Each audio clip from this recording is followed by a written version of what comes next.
Hello students, welcome to JK civil services. Myself Sadhvi.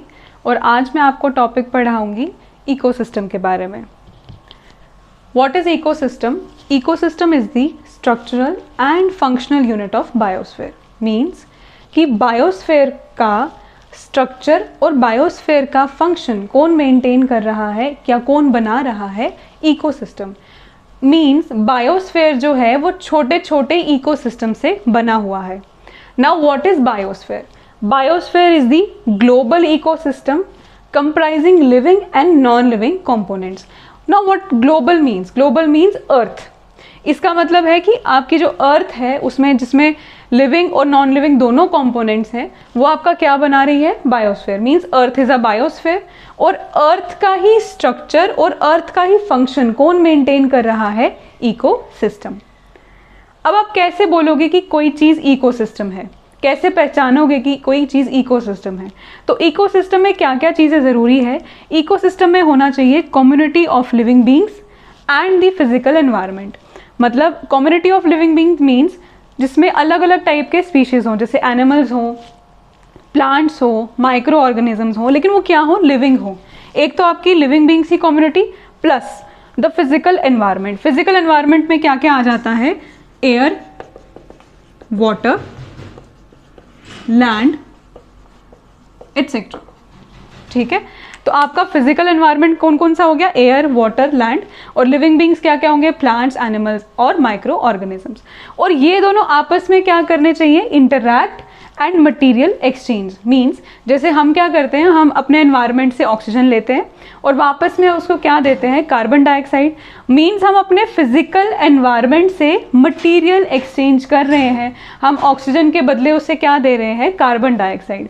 इसका मतलब है कि हम एक इकोसिस्टम में रहते हैं। ठीक है, ये जो इकोसिस्टम की टर्म है ये किसने कॉइन की थी? Sir Arthur George Tansley. कौन से ईयर में की थी? 1935।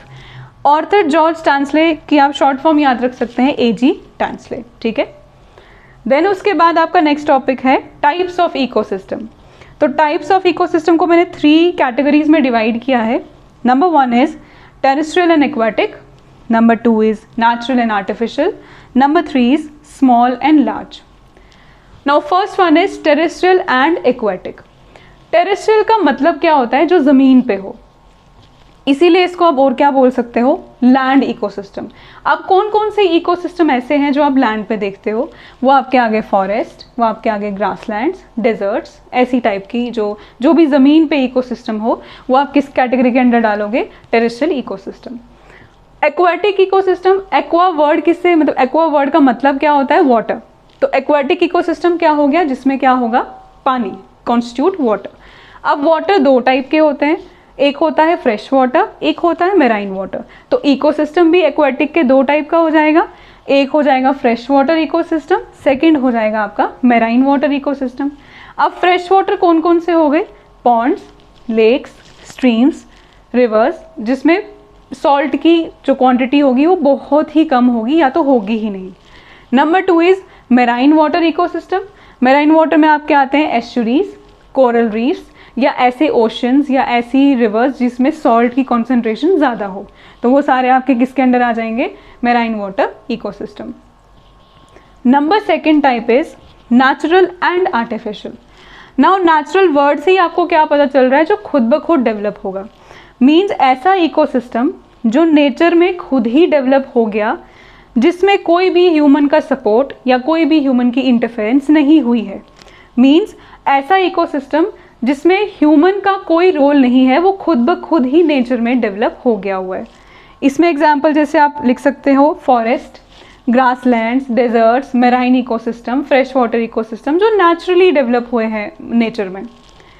आर्टिफिशियल इकोसिस्टम क्या हो गया? जिसको क्रिएट भी ह्यूमन बीइंग करेगा और मेंटेन भी ह्यूमन बीइंग करेगा। मीन्स आर्टिफिशियल इकोसिस्टम में ह्यूमन बीइंग का सपोर्ट भी होगा और ह्यूमन बीइंग का इंटरफेरेंस भी होगा। इसको इसीलिए क्या बोला जाता है? It is also called man made ecosystem या एंथ्रोपोजेनिक इकोसिस्टम। इसमें एग्जाम्पल क्या क्या आ जाती है आपकी? एग्रीकल्चर। एग्रीकल्चर मीन्स जो खेती बाड़ी है, बहुत सारे खेत खलियान जो होते हैं वो भी आपका इकोसिस्टम है। कैसे? उसमें प्लांट्स हैं, जो खेत होते हैं उसमें सॉइल होती है, सॉइल के अंदर माइक्रो ऑर्गेनिजम्स हैं, सॉइल के अंदर वर्म्स होते हैं, तो आपके उस पूरे एरिया में लिविंग कंपोनेंट भी है और नॉन लिविंग कंपोनेंट भी है। इट मीन्स आपका जो एग्रीकल्चर है वो एक इकोसिस्टम है। अलग बात है कि वो किसके अंडर आ जाएगा, आर्टिफिशियल इकोसिस्टम के। अनदर एग्जाम्पल इज गार्डन, जैसे बोटानिकल गार्डन्स होते हैं, पार्क्स होते हैं, ठीक है। नेक्स्ट इज एक्वेरियम, जिसमें फ़िश वगैरह आप रख सकते हैं, जिसमें बड़े बड़े टैंक्स में फ़िशेज़ होती हैं, ठीक है। तो ये तीनों एग्जाम्पल्स आपकी किसके अंडर आ जाएंगी, आर्टिफिशियल इकोसिस्टम के अंडर। अब इस पॉइंट से एक बहुत इंपॉर्टेंट पॉइंट ऑफ ऑब्जेक्टिव मैं आपको बताऊंगी, जो एग्जामिनेशन पॉइंट ऑफ व्यू से बहुत इंपॉर्टेंट है।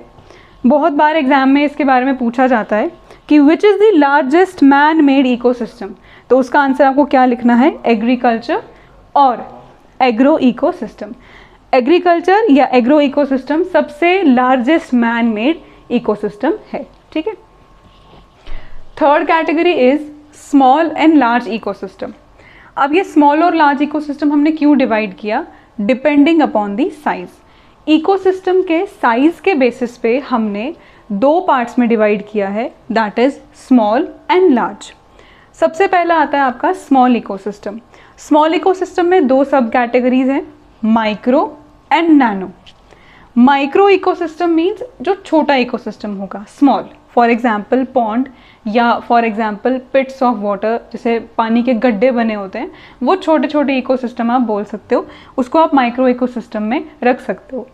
नैनो इकोसिस्टम होगा very small ecosystem, for example drop of pond water, log of would, kitchen garden, जैसे पॉन्ड वाटर का एक ड्रॉप, वो आपका नैनो इकोसिस्टम होगा।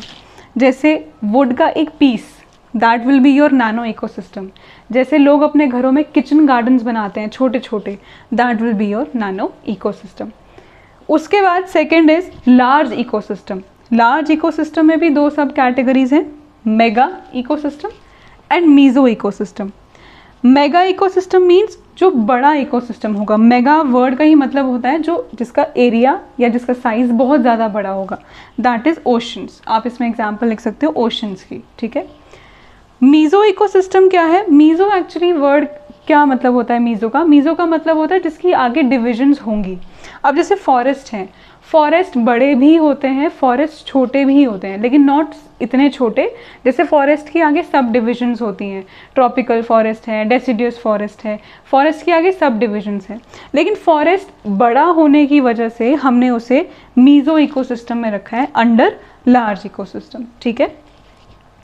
अब यहाँ पे एक पॉइंट आता है कि कौन सा एक ऐसा इकोसिस्टम है जो कि बहुत बड़ा इकोसिस्टम है एंड ग्लोबल है, मतलब एक अर्थ का ऐसा कौन सा इकोसिस्टम है जो कि लार्ज इकोसिस्टम की कैटेगरी में आप डाल सकते हो, दैट इज बायोस्फीयर। आप ऐसा बोल सकते हो कि बायोस्फीयर एक ग्लोबल इकोसिस्टम है which comes under the category of large ecosystem, okay. Third आपका टॉपिक आता है इसमें कैरेक्टरिस्टिक्स ऑफ इकोसिस्टम। इसमें आपको सिर्फ 3 पॉइंट्स याद रखने हैं इकोसिस्टम के बारे में, which is very important. Number first, ecosystem is an open system. Ecosystem एक ओपन सिस्टम है। कैसे? इकोसिस्टम में क्या क्या होता है? इकोसिस्टम में होता है इनपुट एंड आउटपुट। अब इनपुट किस तरह से होता है, आउटपुट किस तरह से होता है? इकोसिस्टम क्या करता है? इकोसिस्टम सोलर एनर्जी रिसीव करता है, सन की लाइट। और इकोसिस्टम क्या करता है? मैटर रिसीव करता है। कौन सा मैटर? जिसमें इनऑर्गेनिक न्यूट्रिएंट्स होंगे, जैसे कार्बन, नाइट्रोजन, ऑक्सीजन, इस टाइप के आपके इनऑर्गेनिक न्यूट्रिएंट्स होंगे। एज किस फॉर्म में उसको रिसीव करेगा? As input. वो क्या कर रहा है ecosystem? Solar energy plus matter receive कर रहा है एज इनपुट, और वापस क्या दे रहा है? वापस दे रहा है एनर्जी और वेस्ट मैटर। मीन्स जितने भी आपके इनऑर्गेनिक न्यूट्रिएंट्स थे उनको यूज़ करके जो वेस्ट मटेरियल बच गया, that will be your waste matter. अब इकोसिस्टम क्या कर रहा है? इनपुट रिसीव करने के बाद आपको वापस दे रहा है एनर्जी और वेस्ट मैटर, तो वो क्या हो जाएगा आपका? आउटपुट।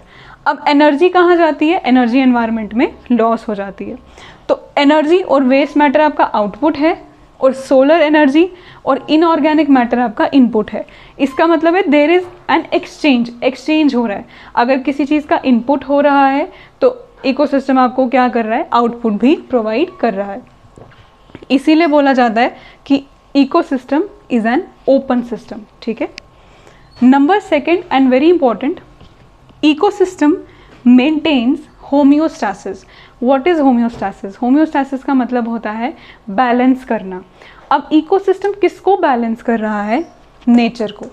इकोसिस्टम मेंटेन्स होम्योस्टैसिस या ecosystem maintains balance of nature, क्योंकि अगर जैसे वो हमें ऑक्सीजन प्रोवाइड कर रहा है तो उसके पास एक गैस की कमी हो गई, ऑक्सीजन गैस की कमी हो गई, हमने वो ऑक्सीजन ले ली, लेकिन हम क्या कर रहे हैं, हम उसके बदले उसे कार्बन डाइऑक्साइड दे रहे हैं। तो हो क्या रहा है यहाँ पे? बैलेंस हो रहा है, मटेरियल का एक्सचेंज हो रहा है और बैलेंस हो रहा है। इसीलिए इकोसिस्टम क्या करता है? होम्योस्टैसिस मेंटेन करता है।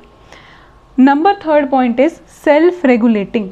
इकोसिस्टम क्या है? इकोसिस्टम एक सेल्फ रेगुलेटिंग सिस्टम है, क्योंकि इकोसिस्टम को चलाने के लिए किसी भी ह्यूमन सपोर्ट, किसी भी एनिमल सपोर्ट या किसी भी प्लांट के सपोर्ट की ज़रूरत नहीं है। इकोसिस्टम जब चलता है वो अपने आप चलता है, सेल्फ रेगुलेटिंग और सेल्फ डिपेंडेंट। उसको किसी के ऊपर डिपेंड रहने की ज़रूरत नहीं है। In fact we are dependent upon ecosystem, लेकिन इकोसिस्टम किसी के ऊपर डिपेंड नहीं होता। इसीलिए बोला जाता है कि इकोसिस्टम इज सेल्फ रेगुलेटिंग, ठीक है। Next topic is components of ecosystem. Ecosystem के दो तरह के कंपोनेंट्स हैं, biotic and abiotic. Biotic word का मतलब क्या है? Bio means living and a bio means non living. यहाँ पे ए वर्ड का मतलब होता है एब्सेंट, तो बायो ए बायोटिक मीन्स नॉन लिविंग। इसीलिए इकोसिस्टम के दो तरह के कंपोनेंट्स आ गए, एक आ गया उसका लिविंग कंपोनेंट, एक आ गया उसका नॉन लिविंग कंपोनेंट। अभी आपने पहले एक डेफिनेशन में पढ़ा था, it consist of community of living beings and the physical environment. वही community of living beings biotic है और वही फिजिकल एनवायरनमेंट आपका एबायोटिक है। लेकिन एक चीज़ याद रखिए, ये जो दो कंपोनेंट्स हैं ना, बायोटिक और एबायोटिक, ये सारे के सारे क्या हैं? नेचुरल। एबायोटिक, अगर सपोज मैं आपको एग्जांपल दूँ, वाटर, लैंड, एयर, ये सारी चीज़ें नेचुरल हैं। यहाँ पे कोई भी ऐसी चीज़ नहीं है जो अननेचुरल होगी, ये सभी चीज़ें नेचुरल होनी चाहिए। बायोटिक में तो लिविंग है, plants, animals, micro organisms. Abiotic में आपका आ जाता है लैंड, वाटर, एयर, लेकिन वो सब चीज़ें क्या हैं? आपकी नेचुरल। अब हमारा फर्स्ट कंपोनेंट है बायोटिक कंपोनेंट्स। जितने भी इकोसिस्टम के लिविंग मेंबर्स हैं वो सभी के सभी आपके कौन सी कैटेगरी के अंदर आएंगे? Biotic components. Means biotic components constitute all the living members of an ecosystem. जितने भी इकोसिस्टम के लिविंग मेंबर्स हैं वो सभी बायोटिक कंपोनेंट होते हैं। डिफरेंट बायोटिक कंपोनेंट आपस में कैसे कनेक्टेड होते हैं? They are interconnected through food, एक तो फूड के थ्रू एंड बाकी अदर रिलेशंस। वो कोई भी रिलेशंस हो सकते हैं, it may be reproduction, it may be anything. तो जितने भी आपके बायोटिक कंपोनेंट्स हैं they are interconnected through food and some other relations. अब पूरे लिविंग वर्ल्ड में, पूरे के पूरे लिविंग वर्ल्ड में मैटर और एनर्जी ट्रांसफ़र कैसे होती है? Through food. इसलिए फूड जो है it is very important component of biotic community. Biotic community के लिए फूड एक बहुत ज़्यादा इंपॉर्टेंट कंपोनेंट है। क्यों? क्योंकि जितनी भी मैटर और एनर्जी पूरे लिविंग वर्ल्ड में जो ट्रांसफ़र हो रही है वो फूड के थ्रू हो रही है। अब ये फूड आएगा कहाँ से? फूड मैन्युफैक्चर किया जाता है फ्रॉम इनऑर्गेनिक रॉ मटेरियल्स। ये इनऑर्गेनिक रॉ मटेरियल्स कौन कौन से होते हैं? फॉर एग्जांपल वाटर और नाइट्रोजन और फॉस्फोरस, जितने भी आपके इनऑर्गेनिक रॉ मटेरियल्स है, इससे आपका फूड मैन्युफैक्चर होता है। फूड मैन्युफैक्चर कर कौन रहा है? ऑटोट्रॉप्स। एंड सिर्फ और सिर्फ ऑटोट्रॉप्स ही ऐसे होते हैं जो food manufacture inorganic raw material से कर सकते हैं। इसीलिए ऑटोट्रॉप्स को क्या बोला जाता है? प्रोड्यूसर्स। ओके। बाकी के ऑर्गेनिज्म जो अपना खाना खुद नहीं बना सकते उनको आप क्या बोलते हो? हेटेरोट्रॉप्स। तो इट मीन्स ऑटोट्रॉप्स कौन से हो गए? जो अपना खाना खुद प्रोड्यूस कर सकते हैं। ऑटो मीन्स सेल्फ, तो जो अपना खाना खुद बना सकते हैं, जो अपना खाना खुद मैन्युफैक्चर कर सकते हैं फ्रॉम इनऑर्गेनिक रॉ मटेरियल्स, उनको आप क्या नाम देते हो? प्रोड्यूसर्स। और बाकी के जो ऑर्गेनिजम्स होते हैं जो अपना खाना खुद नहीं बना सकते, जो किसी के ऊपर डिपेंड हैं, उनको आप क्या नाम देते हो? Heterotrophs.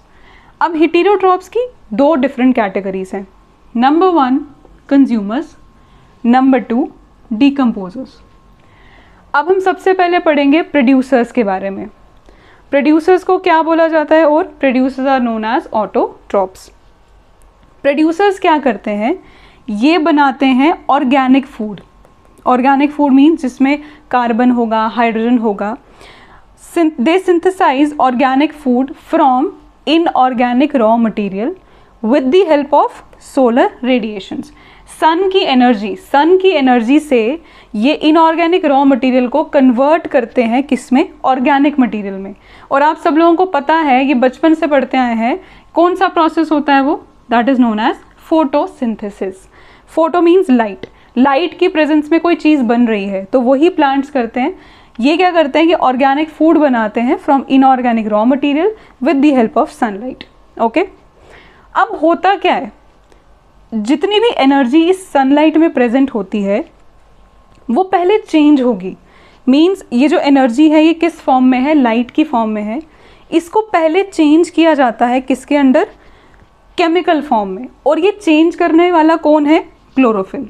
That is the green pigment जो कि ग्रीन प्लांट्स के अंदर लीफ में प्रेजेंट होता है, क्लोरोफिल ग्रीन पिगमेंट।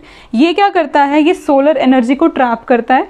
उस सोलर एनर्जी को ट्रैप करके उसको कन्वर्ट करता है केमिकल फॉर्म में। फिर वही केमिकल एनर्जी आप यूज़ करते हैं, प्लांट्स यूज़ करते हैं इन बिल्डिंग ऑर्गेनिक कंपाउंड्स। जो भी हम खाना खाते हैं या जो भी प्लांट्स अपने लिए खाना बना रहे हैं, उनको बनाने के लिए क्लोरोफिल क्या करता है, सोलर रेडिएशन को ट्रैप करेगा, उसको चेंज करेगा केमिकल फॉर्म में, और वो आगे जाके आपके ऑर्गेनिक कंपाउंड्स को बिल्डअप करने में हेल्प करेंगे। प्रोड्यूसर्स को ट्रांसड्यूसर्स भी बोला जाता है just because of this reason कि वो क्या कर सकते हैं, वो रेडिएंट या लाइट एनर्जी मीन सन की एनर्जी को कन्वर्ट कर सकते हैं किसमें, केमिकल फॉर्म में। और जिसके पास ये एबिलिटी है उनको आप क्या नाम देते हो, ट्रांसड्यूसर्स। मीन्स जितने भी प्रोड्यूसर्स हैं they are autotrophs and they are also known as transducers because they can convert radiant or light energy into chemical form. Okay? और क्या करते हैं प्लांट्स, ये मेंटेन करते हैं कार्बन डाइऑक्साइड और ऑक्सीजन की रेशियो। कैसे, क्योंकि फोटोसिंथेसिस के टाइम पे they take up carbon dioxide and give out oxygen. तो फोटोसिंथेसिस के टाइम पे जो ये कार्बन डाइऑक्साइड ले रहे हैं उतनी ही अमाउंट का ऑक्सीजन भी ये गिव आउट कर रहे हैं। इसलिए ये क्या करते हैं, एटमॉस्फेयर में कार्बन डाइऑक्साइड और ऑक्सीजन की रेशियो को हमेशा बैलेंस करके रखेंगे। इसमें एग्जांपल्स आपकी किसकी आएगी प्रोड्यूसर्स में, जितने भी आपके ग्रीन प्लांट्स हैं एंड सम फोटोसिंथेटिक बैक्टीरिया। एक का मैंने यहाँ नाम मेंशन किया है, जैसे साइनोबैक्टीरिया, जिसको और क्या बोलते हैं, ब्लू ग्रीन एल्गी। ये एक ऐसा बैक्टीरिया है जिसके पास क्लोरोफिल जैसे पिगमेंट्स प्रेजेंट होते हैं उसकी बॉडी में, तो वो अपना खाना लाइट एनर्जी को ट्रैप करके बना लेता है। ठीक है, इसलिए all green plants and some photosynthetic bacteria they come under the category of producers. Number second, consumers. Consumers में वो एनिमल्स आएंगे जो दूसरे ऑर्गेनिज्म या उनके पार्ट्स पे डिपेंड होंगे फॉर देयर फूड। ये क्या करते हैं, इंजेस्ट करते हैं अपना खाना, मीन्स ये खाते हैं अपना खाना। इसीलिए इनका नाम हमने क्या रखा हुआ है, फैगोट्रॉप्स। फैगो का मतलब ही होता है जो इंजेस्ट करे, लेके खुद खाए, तो इसलिए इनको क्या नाम दिया जाता है, फैगोट्रॉप्स। अब कंज्यूमर्स की दो ब्रॉड कैटेगरीज हैं। सबसे पहले आते हैं हर्बीवोर्स, सेकंड आते हैं कार्निवोर्स।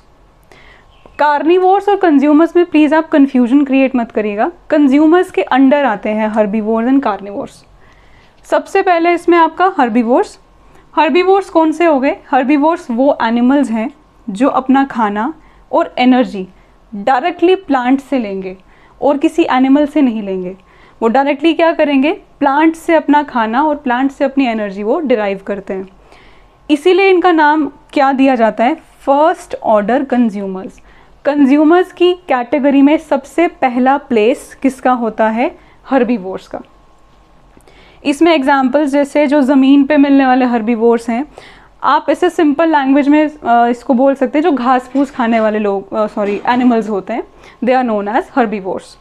जैसे टेरेस्ट्रियल जो ज़मीन पे होंगे, that is deer, rabbit, mouse, squirrel या गाय, कोई भी कैटल जो शीप वगैरह, ये सारी की सारी क्या होती हैं, terrestrial herbivores.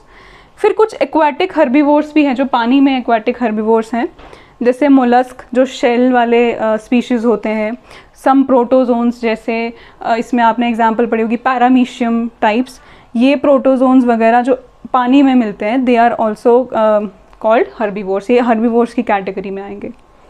Number second is carnivores. Carnivores कौन होते हैं? ये क्या करते हैं, ये इंजेस्ट करते हैं या शिकार करते हैं। प्रे मीन्स शिकार, ये या तो इंजेस्ट करेंगे या शिकार करेंगे दूसरे एनिमल्स का। हर्बीवोर्स सिर्फ प्लांट से लेंगे, लेकिन कार्निवोर्स दूसरे एनिमल्स का इंजेक्शन करेंगे या तो उनके ऊपर प्रे करेंगे। इनकी आगे फर्दर क्लासिफिकेशंस हैं। अब कंज्यूमर्स की फर्दर 4 टाइप की क्लासिफिकेशन है। नंबर 1 इज़ प्राइमरी कार्निवोर और second order consumers. Primary carnivores कौन होते हैं? जो हर्बीवोर्स के ऊपर फीड करेंगे। For example frog, birds, cat, snakes, ये वो ऑर्गेनिजम्स हैं जो सिर्फ और सिर्फ किन के ऊपर फीड करते हैं? हर्बीवोर्स के ऊपर। Number second category is secondary carnivore और थर्ड ऑर्डर कंज्यूमर्स। ये वो एनिमल्स हैं जो प्राइमरी कार्निवोर के ऊपर फीड करेंगे। फॉर एग्जाम्पल आउल और पीकॉक।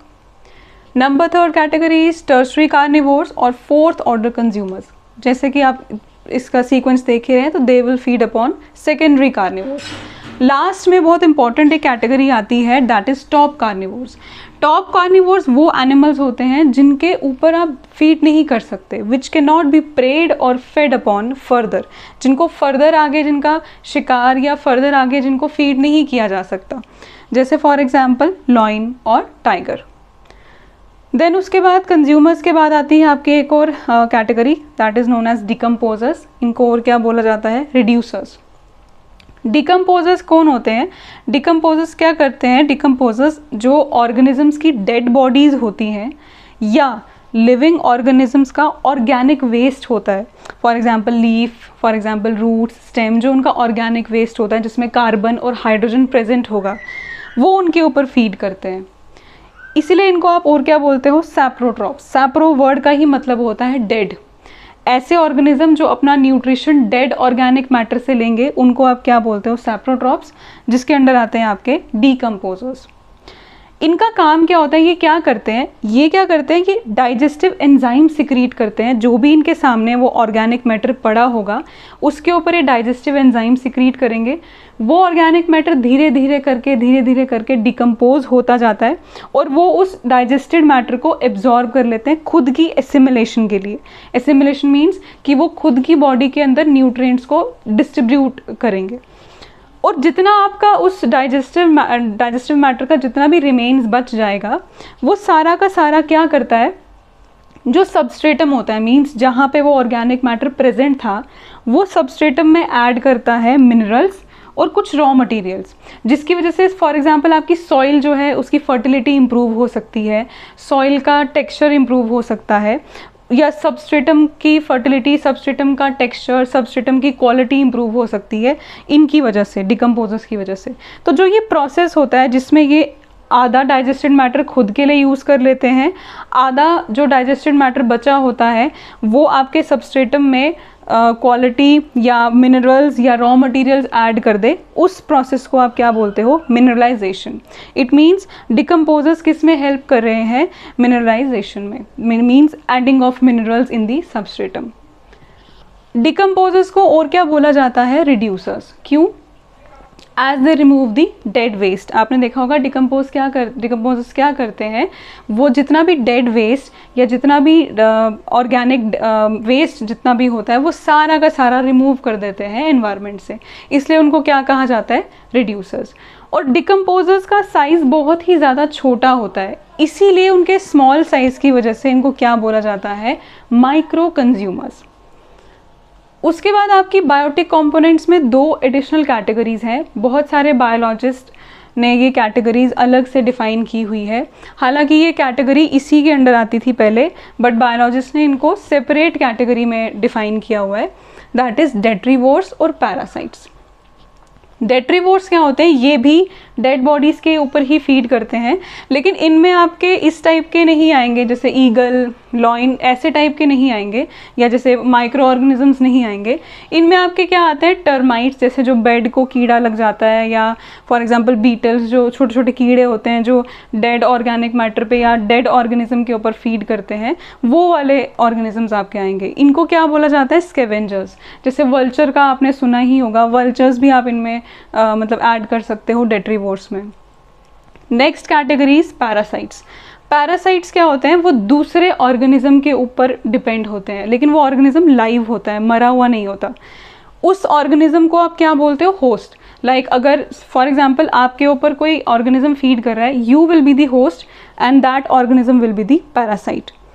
अब ये जो पैरासाइट है, इसके दो प्रोसेस हैं, या तो ये एक्सटर्नली फीड करेगा या तो ये इंटरनली फीड करेगा। मीन्स या तो ये बॉडी के आउटसाइड होगा या तो ये बॉडी के इनसाइड होगा। अब अगर ये बॉडी के आउटसाइड होगा, इसको बोला जाएगा एक्टोपैरासाइट। जैसे सर में जुएं होती हैं तो वो हमारी बॉडी के बाहर फीड कर रही हैं, तो हेड लाउस आपकी एग्जाम्पल आ सकती है एक्टोपैरासाइट में। एंडोपैरासाइट वो होगा जो बॉडी के अंदर फीड करेगा। जैसे इंटेस्टाइन में एक वर्म होता है, उसको बोलते हैं टेप वर्म, वो हमारे इंटेस्टाइन के अंदर फीड करता है। फॉर एग्जांपल हमारे लिवर में एक वर्म जाता है जिसको आप बोलते हो लिवर फ्लूक, वो हमारे लिवर के अंदर जितना भी न्यूट्रिएंट वगैरह होता है उसके ऊपर फीड करता है। तो पैरासाइट्स की दो कैटेगरीज आ गई। अगर तो वो बॉडी के इनसाइड है, वो उसका नाम होगा एंडोपैरासाइट। अगर तो वो बॉडी के आउटसाइड है तो उसका नाम होगा एक्टोपैरासाइट। ये सारी चीज़ें आपकी किस में आ जाती हैं, बायोटिक कंपोनेंट्स में। इसके बाद एक टॉपिक है दैट इज़ एबायोटिक कंपोनेंट, वो हम नेक्स्ट लेक्चर में डिस्कस करेंगे। Thank you.